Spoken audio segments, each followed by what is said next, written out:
Well, Tom Weber, you've done so much, incredible, work with all these incredible artists.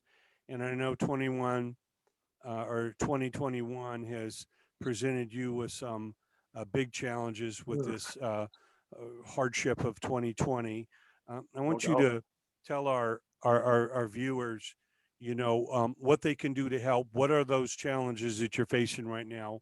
What are those Well, charities that they can support that will support you and give back to all that you've given, to music and great people like Edward Van Halen and Journey and you know, um, all these great groups, Poison, Dio, Montrose, Nugent, Bob Seger. What can we do to help you? well, I am. I'm kind of just caught in the crosshairs a little bit. This isn't even remotely about me. I'm I'm in a crappy position. There are the thing that the thing that people don't understand, I think, and I've said this before. We've spent our whole lives wearing black so that we can blend in, to the dark stage and not be seen. Um, Most people don't even know that we exist. You wouldn't think that there, if you knew the number of people that it takes to put on a show, um, it would astound most people. The touring staff, the local stagehands. Um, there were 14 buses of Van Halen crew in '07, and it could be 150, 180, 200 local hands helping set up 21 trucks worth of gear, and then tearing it all back down and putting it back exactly where it came from so that we knew where to find it on the next show. And tour after tour after tour and show after show after show, live music, theater, um, movies, all of these people, they are, it's not like we all lost our jobs. Our industry was swept off the face of the map like a sandcastle on the beach. Literally, there are, if I remember correctly, the numbers were between 6 and 7 million of us out of work in the United States alone. Almost 18 million worldwide. And this industry isn't coming back, tomorrow. It's been gone for a year. Um, Most of us have been in a situation where um, there isn't a transition. The guys like myself, um, a number of years ago, we operated as contract employees, and then the industry changed, and we became actual employees, and which is great. You're eligible for unemployment at that point, yay! But you work until this quote unquote season is over, and then you make the money last until you can figure out what comes next. So at the end of 2019, the majority of people that do what I do, that don't work for an audio company or a lighting company, that we work for the band. We had already been on unemployment for a while. Come into 2020, we're supposed to be getting going again, and suddenly uh, we're not going anywhere, and unemployment runs out for people. Um, all of these, you've got the you've got things like this, the Save Our Stages Foundation. Wonderful cause. They're helping uh,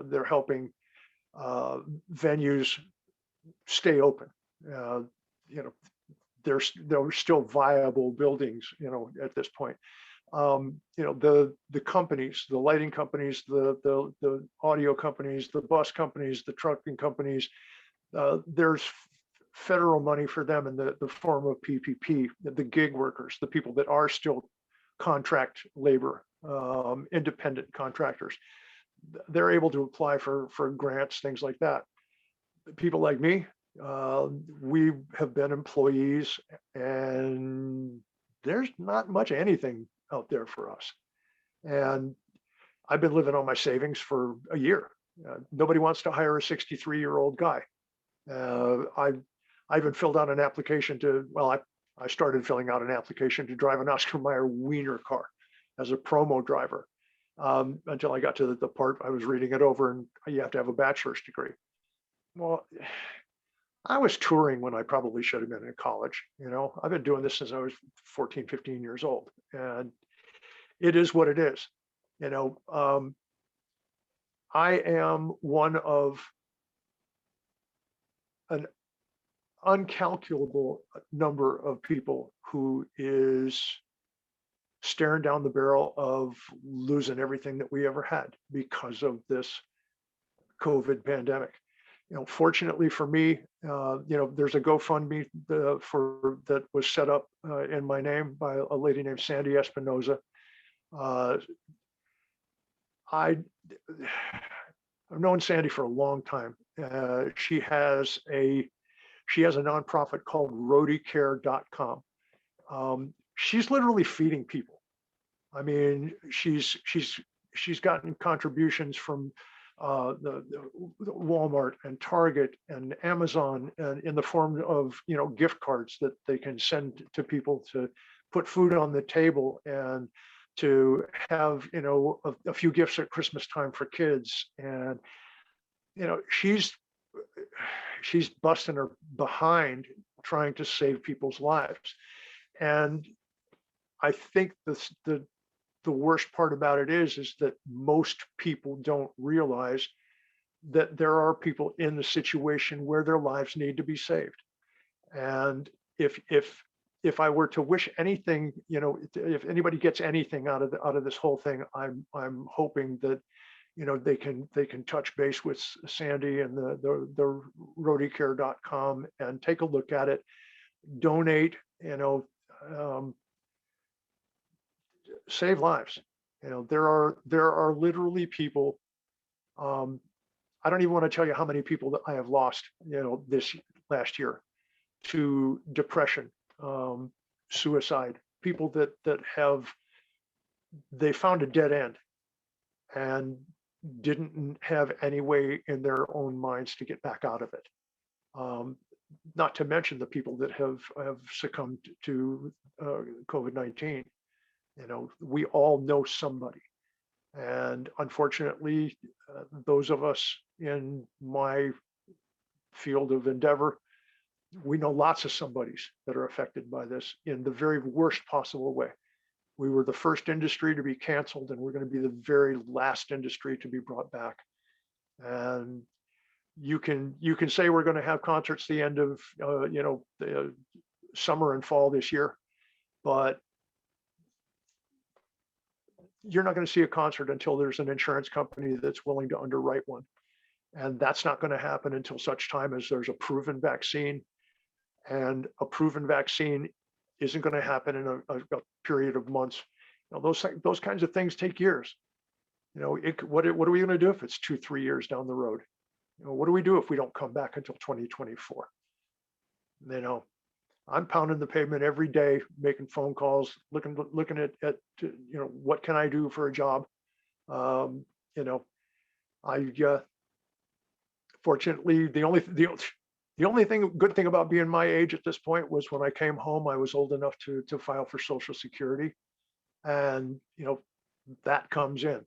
Is it enough to make ends meet? Nope. I'm staring right down the barrel of losing my house because I can't make ends meet. We lost my shop. I had at one point probably the largest guitar repair facility in the country, and we got into a situation where they sold the building, and the landlord decided to change all of the parameters of what was going on while I was on tour. So never got any notification of, yeah, your rent's going up to $9,000 a month. We were forced into a situation where I donated Sat down, did the numbers, donated $802,000 worth of inventory that took me 26 years to build and pay for and utilize to create, a guitar repair shop, guitar manufacturing facility that I could retire to, come off the road and still make a living. And now I'm off the road, and we watched all of this stuff just disappear. Everything that we didn't donate, that we couldn't find a place to put, we scrapped 10 and a half tons of machinery and fixtures. And I watched, eight 20-yard dumpsters on my personal property go to a landfill because there was no place to put it. I was in a 44,000 square foot building. I took up about 17,000 square feet, 17 and a half thousand square feet. And the next day, just like the pandemic, the next damn day, it's all gone. It's all gone. And what I have saved is probably going to be gone here soon too. We're going to have to donate the rest of it just to be able to get out from under it. So one of the storage spaces that I've got stuff in right now has been sold. Not waiting for word on when I need to relocate that, and trying to figure out how the hell I'm going to do it with, next to nothing coming in the door. So, and I'm not by myself. There's thousands, if not millions, of guys just like me in the same boat. So, all I can say, look at roadiecare.com. Remember Sandy Espinoza. Um, help if you can, because there's lots of us that need it. Uh, I've got to thank you, Jay, for having me on here and letting me say all of that. I appreciate it, and I hope it does some good. I hope it does some good. If not for me, hopefully for somebody. Well, it's the least that we can do. Being involved in the music industry now, coming up on 50 years myself, it's no secret that for the last 20 years, things have moved from moving units and shifting records and CDs to much of the income is from the live and merchandising of touring. Most of it. And to see that completely, wiped out without a warning, you know, just all of a sudden within a week or two, people are like, hey, there's something going on. We got to cancel the tours. We got to, you didn't know if it was going to be 3 weeks or 3 months. And now Right. we hear looking at going on 2 years to 3 years, it's, for all that you've given to not only Van Halen, but to all of these incredible artists, um, it's the least that we can do. We praise you and all those like you, that have dedicated their lives to making these artists sound as good as they do, and for us to really enjoy these concerts like they are the memories of our life. They're the soundtracks to our life.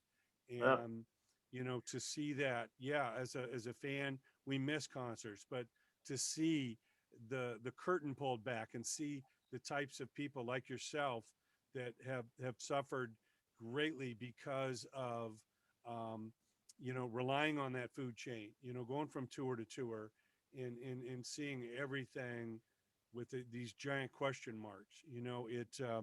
It rips our heart away. And Tom, you've been so kind to give us some great stories. We all praise, the end of the 50-year run of Van Halen, and all of these groups that you've worked for.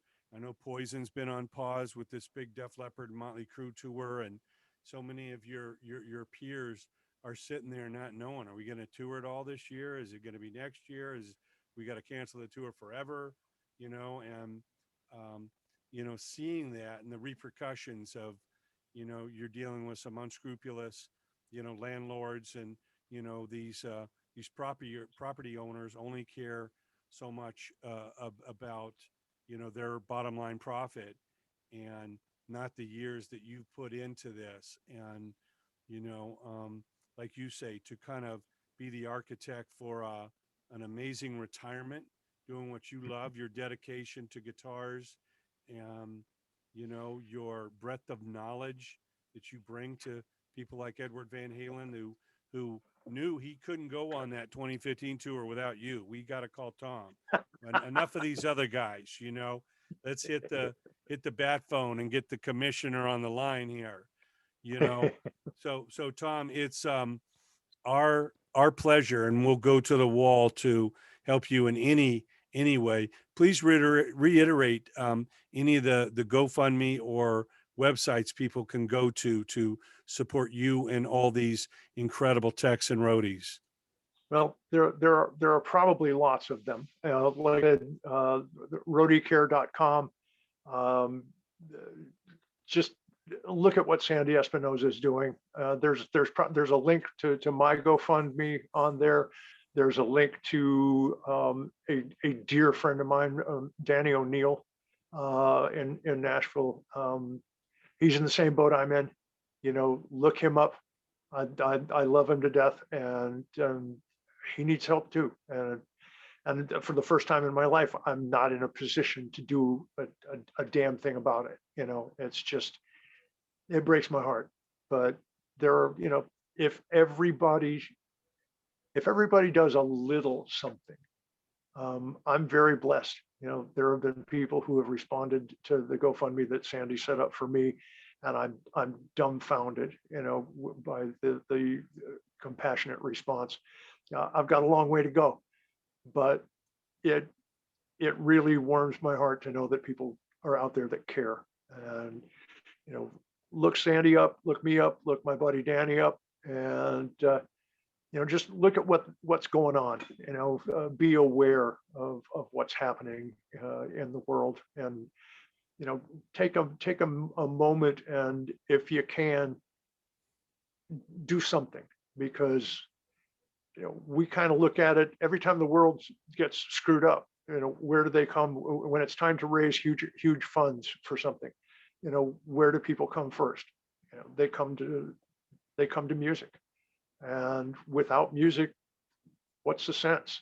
And now we're in the most dire need that we can imagine, and we're hoping that somebody comes and steps up for us. And we'll see. We shall see.